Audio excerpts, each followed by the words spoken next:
hablar con Justo sobre la contingencia nacional, a saludar a un amigo y eso. ¿Qué estás haciendo en Austin? Cuido a mi hijo mientras mi mujer estudia un doctorado y hago clases de arte y globalización ¿A dónde? en el College of Fine Arts de la Universidad de Texas en Austin. Hago un curso a estudiantes de distintas carreras, es un curso introductorio, formativo. Y estoy escribiendo, terminando un libro de poemas que se llama Observar a los pájaros, y estoy trabajando en un proyecto de investigación sobre el uso del cielo en el arte contemporáneo. Pequeña observación. Hay un maravilloso texto de Hubert Damisch, que murió hace que se llama Teoría de las nubes. Théorie des nuages, porque creo que no está traducido. Y es el estudio de las nubes en la pintura italiana del 480. Después tienes Ruskin. Ruskin, sí. Ruskin. Los ingleses. Y después tienes a Dithborn, Sí. que usa a Ruskin para dividir. Terminamos siempre en Dithborn. No. Para mí. De hecho, yo le conté a él cuando. No, para mí Dithborn es como los fenicios. Sí, siempre hay que pasar por los fenicios. Es premonitorio. Claro, no, y al final es lo único que sabes, entonces cuando te hacen una pregunta que no cuya respuesta tú no sabes, tú te las arreglas para responder finalmente a través de lo único que sabes. Sí. Mira, lo que yo encontré son varias cosas. Uno es que en la Getty, fui a la Getty a Los Ángeles y encontré un archivo de un futurista que se llama Fedel Azari, que hizo el libro, el The Bold Book, con De Pero, uno de los primeros libros objeto que está anillado con 2 tornillos, que se llama The Bold Book. Ahí están los originales. Bueno, hay una de las 140 copias que hay. Hay un emprendimiento ahora en internet que lo quieren reeditar. Y Azari era piloto, era abogado, se mató a los 31, 32 años, se suicidó. Y la Getty tiene 4 álbumes de fotos de él. ¿Qué es lo que descubrí? Porque además descubrí que toda la referencia que tenía la Getty de las fotos estaban mal hechas, porque lo confundían con De Annunzio. Él es el fundador de la aviación civil italiana y tiene fotos que son dateadas entre el año 14 y el 24, en que lanzaba panfletos en ciudades italianas. Por eso llegué a esto. Por eso llegaste ahí, claro. Porque en el fondo, una de las tesis más importantes es que lo que yo hago con Casagrande, lo que hizo el CADA, lo que hacen otras personas entre los 50 y los 60 del uso del avión con fines estéticos, es replicar una práctica futurista de principios del siglo XX. Entonces, lo que he encontrado que es bien interesante, porque Azari hacía el teatro aéreo futurista, que eran piruetas en el aire, pero hizo los manifiestos del teatro aéreo. Y tenía esta práctica que finalmente era su suerte como de emprendimiento. Porque lo que no está claro, que es lo que no puedo encontrar, es qué es lo que decían estos panfletos. Y al parecer es publicidad. Es publicidad en Torino, en Milán, en Génova, ¿cómo se llama? Creo que en Roma también lo hizo. Y él lo tiene registrado. Entonces estoy trabajando con este proyecto de que tiene básicamente 3 partes. Una son las escrituras del cielo. Descubrí otra cosa.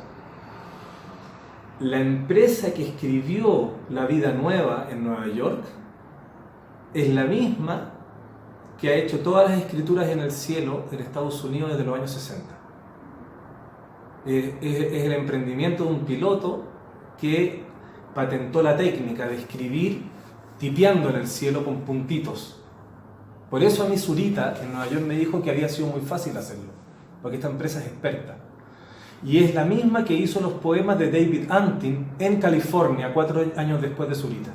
Entonces tengo una línea que tiene que ver con las escrituras del cielo y este contexto histórico, que va de Zurita a los land artists también. O sea, es básicamente un ensayo más que un estudio científico. ¿Cachai?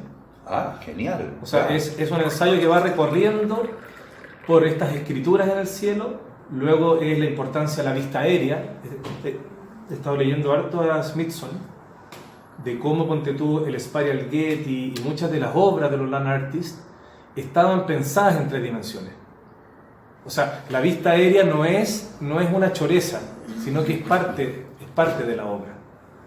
Y Smithson tiene texto, por ejemplo, de hecho tiene uno que es el registro de The Broken Cycle, que es otra, y él detalla, o sea, bosqueja cómo se tiene que grabar desde un avión la obra. O sea, es parte del trabajo. Entonces, en el fondo tengo una primera parte que tiene que ver con las escrituras y la vista aérea, en donde estarían los futuristas con los land artists, con Zurita entre medio. Obviamente que el viaje de Zurita desde la vida nueva, o sea, desde la tortura, escribir en Nueva York y terminar con el ni pena ni miedo, es también un recorrido que lo permite, según mi análisis, el cielo. Y el desierto como inversión. Exactamente. Exacto. Exactamente. Y esa sería una gran primera parte. Y la segunda parte es esta idea de la ascensión y el lanzamiento de objetos inusuales. Entonces ahí entra Jarre con el tema de los globitos, Otto, hay no recuerdo ahora el apellido, un alemán que él habla sobre el sky art, pero su sky art son básicamente objetos que se suspenden en el aire. Ya. Muy de la onda de los 70, que lo ocupó para algunos Juegos Olímpicos. Y de hecho, curiosamente, a través de este trabajo, él termina dirigiendo un centro en MIT, por esta idea de tecnología, arte y ciencia. Ese sería como el discurso por ese lado. Entre medio está el asunto de la distribución de panfletos a las poblaciones siempre, durante la guerra, la primera guerra. Siempre, luego la segunda, y es que en la miniserie de documentales sobre Vietnam aparece de nuevo, pero desde helicópteros. Claro, la estrategia psicológica de la guerra psicológica. La guerra psicológica. No, y de hecho hay fotos que son súper... Veo que yo la he ocupado haciendo clases, que yo muestro la foto de un niño en una playa en Beirut y muestro la foto de un croata recibiendo un poema en Dubrovnik. La diferencia es que una es un poema y la otra es un panfleto de la Fuerza Aérea Israel anunciando que iba a bombardear Beirut. Pero el gesto es el mismo. ¿Cachai? Entonces, pero el contexto es completamente opuesto y diferente. Entonces, ahora sí, ¿sabes qué? Súper buena pregunta, porque me interesa mucho rescatar escenas paralelas que no necesariamente están en lo artístico, pero dialogan con él. De hecho, hay un rumor que yo todavía no lo he podido confirmar, yo creo que no es verdad, es que en la Resistencia francesa se lanzaron poemas, el poema La Liberté de Paul Eluard, ¿sí?, sobre los alemanes, pero al parecer no es eso, es distribución de stencil, de póster, de Paul Eluard. Bueno, y hay una referencia, creo, en Chile, el año 38, en la Alameda, que también se lanzaron cosas en el aire. Se dice también que Huidobro lo hizo. Huidobro lo hizo. Claro. Creo que Farideh Serán lo documenta en la guerrilla literaria. Perfecto. Creo que ahí aparece. Claro. Y escenas. Escenas, ponte tú, que yo creo que es escenas que me van a acompañar en este diálogo a través de... No sé si será verdad que en el fondo Pablo de Roca en esa polémica ponía toda su plata, publicaba cuestiones que le debe haber salido muy caro para él y todo, y de repente aparecía Huidobro y les respondía lanzándole en avión, o sea, ya el pitú, o sea, una cosa así como de clase, sí, y con un rencor oculto. No sé si es tan efectivo lo que te digo, pero me parece verosímil como uno trabaja en eso. Y yo creo de que eso... También ese gesto, da lo mismo si fue verdad, pero es interesante que está en el relato, porque, por ejemplo, también está lo de la lectura que uno puede hacer de Estrella Distante, de Bolaño, que tiene esta escena que es una ironía zurita. Obviamente, siempre lo he dicho, y tú sabes que me miran con horror, como diciendo, Pero ahí ya está- te estás metiendo. Yo creo que es la mejor ironía zurita, la más elaborada, es muy bonito eso. Sí, entonces lo de Bolaño, porque el personaje en este El instante personaje. es un fascista. Exacto. Es un fascista que escribe. Entonces, está todo Acuérdate esto que también- Zurita estaba escribiendo Purgatorio, él hablaba de Mein Kampf. Exacto. Dice que ese sería su último libro, Mein Kampf. Mi lucha. O sea, sabemos lo que significa el valor de la inversión de la Sí. palabra, Y el yo creo que hay un lenguaje. error, porque por ejemplo Raúl me dijo por mail, y de hecho lo tienen en algunas entrevistas, que le critican esta idea de la monumentalidad. Pero yo creo que Ya. no es así. Yo creo que hay una idea de esta imagen elitista del mundo. Yo tengo un avión y puedo escribir. Ujú. De hecho, es por eso que el cielo se ha regulado tanto. De hecho, las primeras regulaciones, porque si no sería re fácil. O sea, tú tenés plata y escribís Coca-Cola, y eso se hizo, y ahora todo está regulado, eso ya no se puede hacer. O sea, yo creo que está esta idea de la mirada elitista del mundo, pero yo creo que no, yo creo que estas obras son realmente... Pero ¿quién emite esa? O sea, la palabra elitismo ya me parece de una estupidez. Es la crítica que le han hecho a Zurita. Y que, ¿Quién es? No sé, pero él No, lo comenta, pero me han eso dicho ya- que soy un egocéntrico. No, pero eso Pero lo estos son- él lo o sea, inventa son para monumentos. poder. No. Son monumentos... Crítica documentada. ¿Quién lo ha dicho? Entonces, a mí yo Sí. ahora empirismo. A ver, ¿quién lo ha dicho y cuándo? Sí, Eso es lo sí. único que me importa seguir. Porque es interesante que él lo dice, cuándo, en qué contexto. Es interesante que lo haya dicho. Pero por otro lado también es muy interesante cuando uno usa la fórmula y el CADA era muy proclive a eso. Me han dicho que, mentira, es un recurso retórico. ¿Mm? Cada vez que yo lo hago en mi blog digo, me han dicho que aquel columna, Sí. me acuerdo de Bueno. estos incidentes porque en el fondo ellos instalaban los términos de un debate en el cual nadie los pescaba mucho tampoco, ni a nadie le interesaba mucho lo que dijeran sobre eso. Pero cuando tú me hablas de ególatra, megalómano o Monumental, elitista, claro. monumental, creo que corresponden a los fantasmas propios de ellos. Sí. A mí Yo me creo- parece que si no es monumental no es posible. Y además utilizar la metáfora, el traslado del avión a la lapicera, o sea, es un poco evidente, me parece un poco obvio ya. Y yo creo que eso es una muy... Bueno, ese es todo el pie de que se justifica de por qué yo lo estoy haciendo, porque yo no creo... Te voy a no creo- documentar, o sea, de hecho, hay un autor de apellido Soró, que es un chileno, que él habla de esta idea de que el cielo se transforma en una página que el autor escribe. Yo creo que esa es una lectura... ¿En qué año? 2001, 2011. Ya, no, pero no importa. Pero creo que Zurita- son lecturas Zurita- bidimensionales del sí, trabajo. no. Yo creo que Zurita, hay en un el tema año- con el volumen y con el uso del cielo como un espacio para pensar de otra forma. Zurita lo dice en un encuentro, lo tengo documentado en mis diarios de trabajo, en un encuentro que hubo en el CPU, Ya. Corporación de Promoción Universitaria, vinculada obviamente a la democracia cristiana, durante la dictadura, un encuentro literario, en el cual había, imagínate, estaba José Donoso, Rosasco, Enrique Lin, Parra. Y hubo un incidente, Zurita, y hubo un incidente maravilloso en el cual José Donoso dice que escribe poesía en el fondo así como por diversión. No es la palabra exacta que usó, pero habló de manera despectiva. Sí, hice un libro de poesía. Y Rosasco le ha bajado la indignación por cómo este tipo rebajaba el género, ¿me entiendes? Ya. Pero, ¿por qué te menciono esto? Porque creo que fue en esa ocasión en que Raúl hace una intervención en la cual lo que más a mí me queda, me impresionó mucho por la exactitud de su propósito. Independiente esté de acuerdo con él o no, me da lo mismo. Pero yo encuentro que la exactitud de su propósito era la siguiente. Dice, en algún momento de la historia siempre, no es la frase literal, así pero el sentido es que en algún momento siempre los pueblos, cuando están oprimidos, cuando están agobiados, cuando están... levantan, y lo dice muy bonito, dice, levantan la cabeza y miran hacia los cielos, esperando... Buscando las señas de su destino. Buscando las señas de su destino. Buscando las señas de su destino. ¿De dónde lo sacaste ese? Es Surito.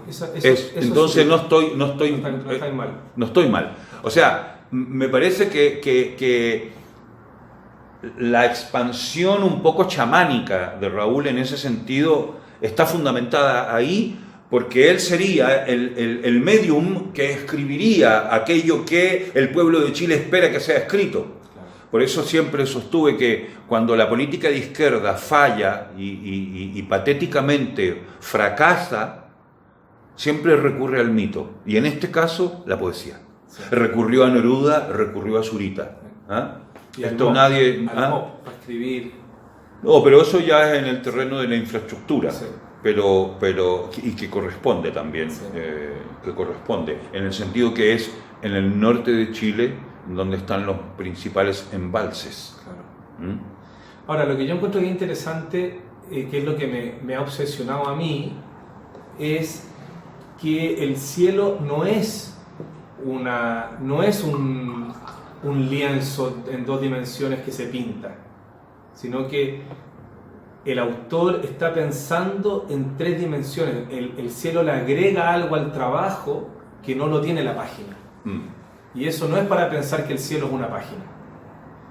Porque bueno, y esto viene también con algo que he aprendido haciendo clases en Estados Unidos, bueno, y de que tiene que ver también con todo con todo lo que uno hace, que es que la obra, cualquiera sea, es un sistema de pensamiento.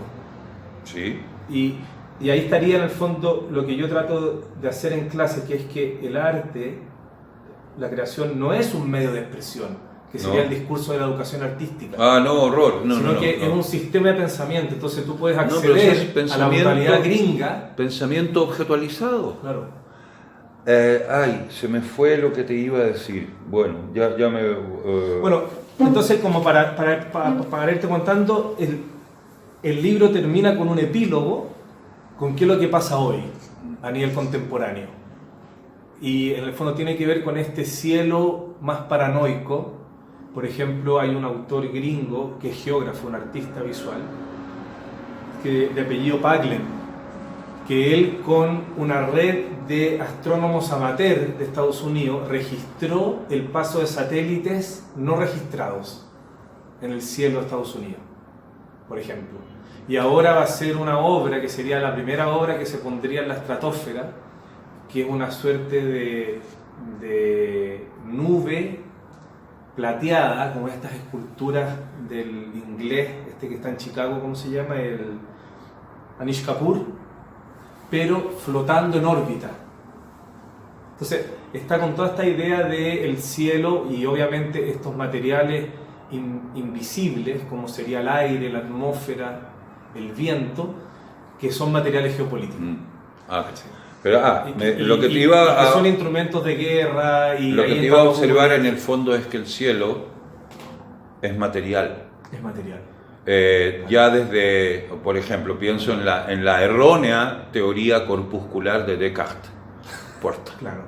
Pero o sea, pienso en el clima, en una niebla, en la nieve, en una nube, están sobrecargadas. Claro. Entonces todo es corpuscular, ondulatorio, corpuscular.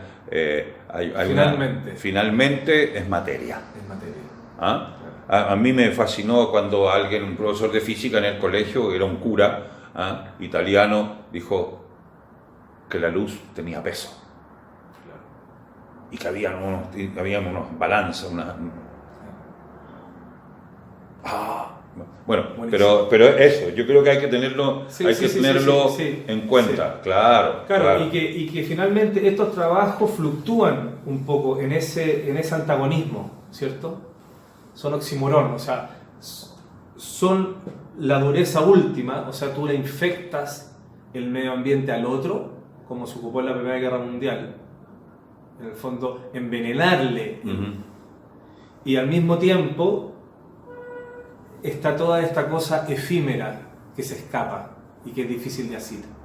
Eso sería lo que estoy Está buena la cuestión del veneno, porque Sí. implica gasear Claro, claro. esta materialidad. Sí, po. Eh, y ahí, no sé, uno se puede poner más cool y hablar del cambio climático y de la lluvia ácida, pero ya eso son otras cosas. Claro. El tema Y la lluvia ecológico, negra, claro. claro. Bueno, de Black Rain, que es la lluvia que viene después de la bomba atómica y que marca a la gente.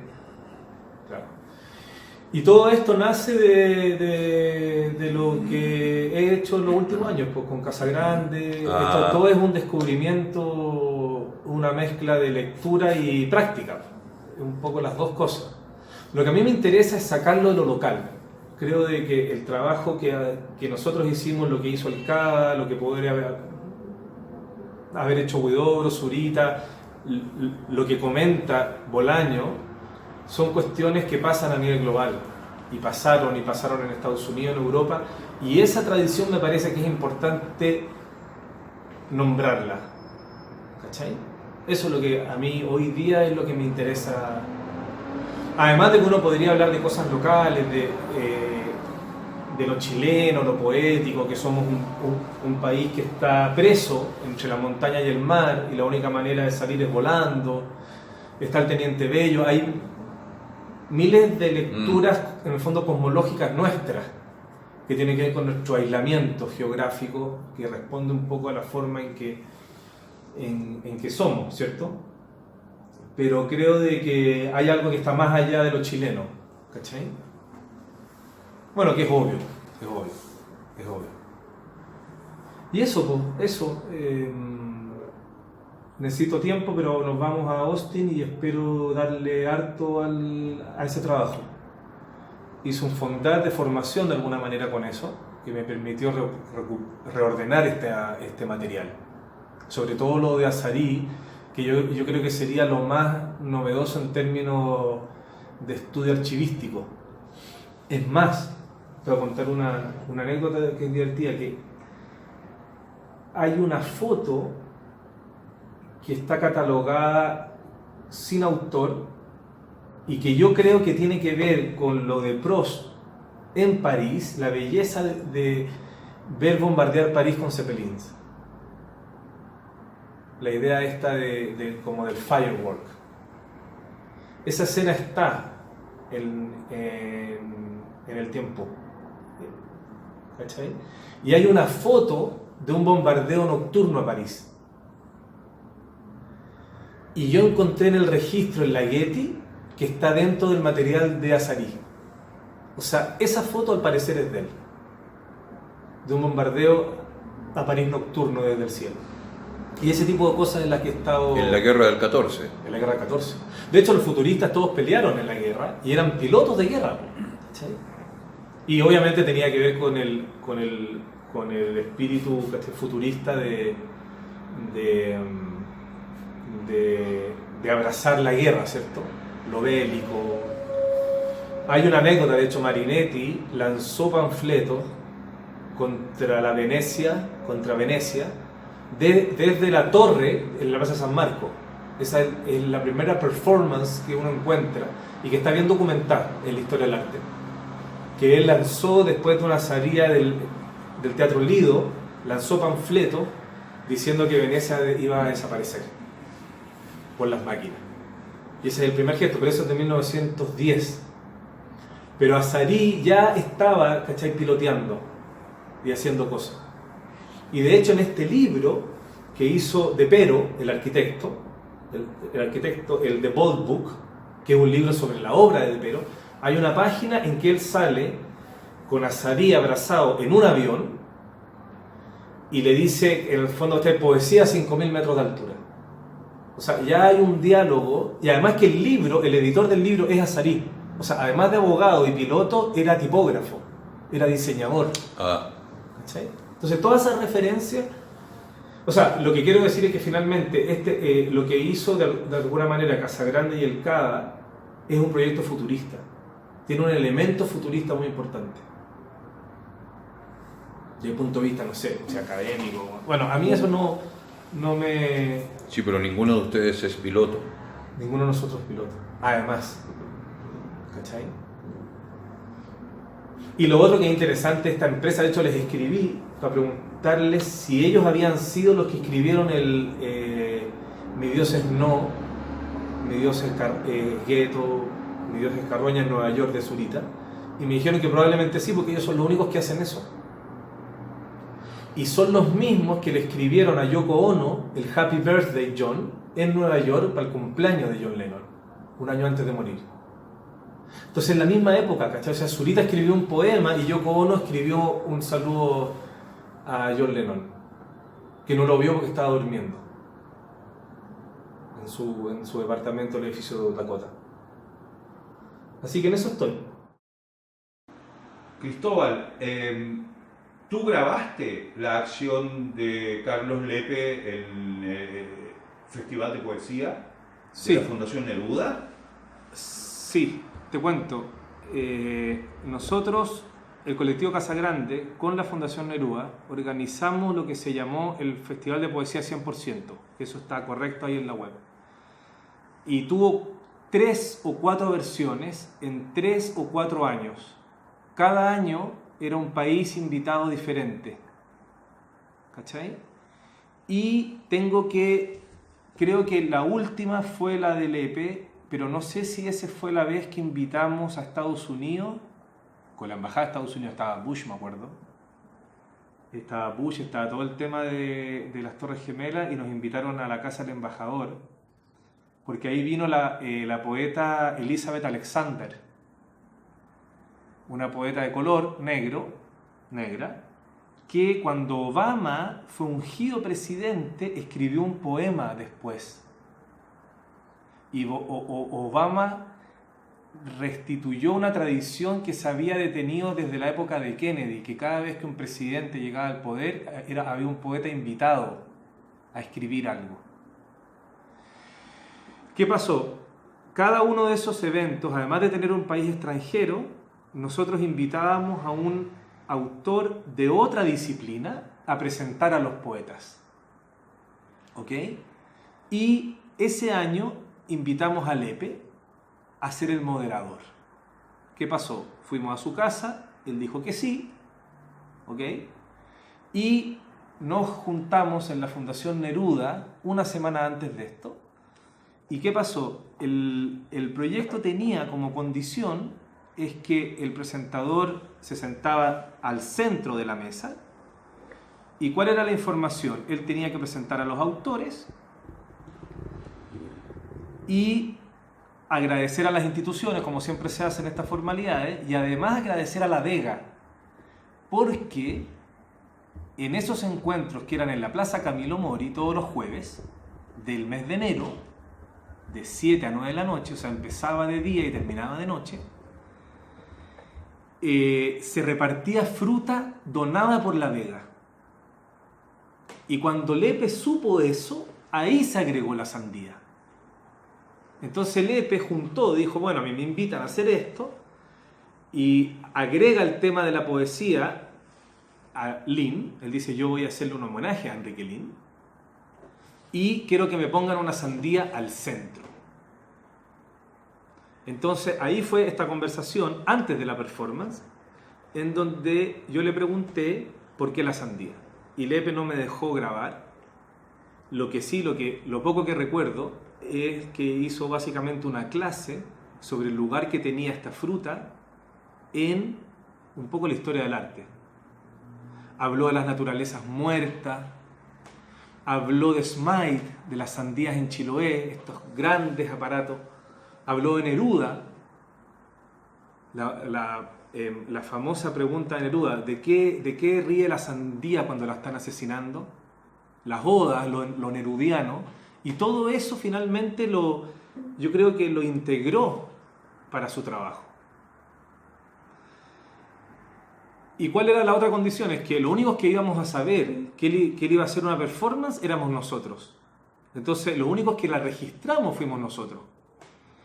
Y él, en esa noche, presentaba a la poeta Estela Díaz Barín, lo cual hubo todo un conflicto porque Estela Díaz Barín, ella quería cerrar, no que cerrara Lepe, porque ella me decía, ¿qué te creí, weón? Yo soy diva. Entonces hubo toda una pelea con la Estela Díaz Barín, que el que iba a cerrar era Lepe, porque Lepe iba a hacer una performance. Entonces ella, cuando entendió el contexto, accedió a hacer la última en leer, pero que ella no iba a cerrar el encuentro, que el encuentro lo iba a cerrar Lepe. Entonces Lepe llegó vestido de Armani, eso también fue parte del... Llegó con un maletín de cuero, en donde adentro venía con un palo y con unas varillas, porque él iba a romper la sandía y la iba a armar con estas varillas. Entonces, él hizo su presentación de los poetas leyeron, y al final los poetas se bajan del escenario y queda esta mesa con este mantel blanco pedido por Lepe con la sandía al medio. Entonces Lepe deja el micrófono a un lado de la sandía, saca de su maletín esta suerte de luma de madera y rompe la sandía. Rompe la sandía, queda él todo manchado y se la empieza a comer. Se come la sandía con la mano y cuando termina de comer, la arma con estas varillas de metal que trajo. Y de hecho nunca me voy a olvidar, me dijo, y yo voy a armar la sandía. ¿Y cómo lo vas a hacer? No te preocupes, tengo experiencia. Nunca me voy a olvidar que él sabe, porque si bien la sandía no se parte en muchos pedazos, él logró juntarla y la rearmó con estas varillas. Y de hecho sale en esta foto. Y cuando termina ese trabajo, se acuesta al lado de la sandía y duerme. Descansa.